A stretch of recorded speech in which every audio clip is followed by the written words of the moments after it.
ng update mula sa inyong campus caravan, ASEC Wing. Oo, nung Monday yan sa University of Makati. Nais nating pasalamatan ang pamunuan ng University of Makati dahil sa pagtanggap sa atin doon at yung participation ng mga estudyante. Masaya siya at very productive yung ating talk doon. Siyempre, diniscuss natin pinakamahalaga, how to fight fake news. Yun yung pinaka-importante doon. At kung paano nagtatrabaho ang PCO sa lahat ng aspeto ng communications.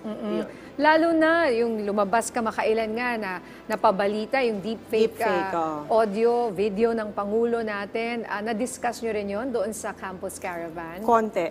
Oo, para malaman nila na ang mga ganito, ang galing, very sophisticated na ngayon, kayang-kayang gayahin. Yes. Ang boses, ang itsura. Actually, pinahulaan ko sa mga estudyante yung picture ng kung paano ginagawa yung deepfake.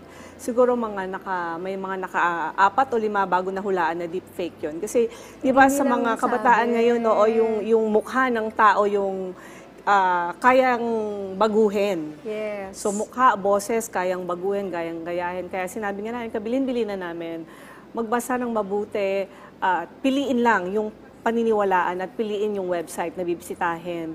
At syempre, tinuruan din natin sila kung paano i-combat ang fake news. And of course, ang Community Campus Caravan ay babalik na uli.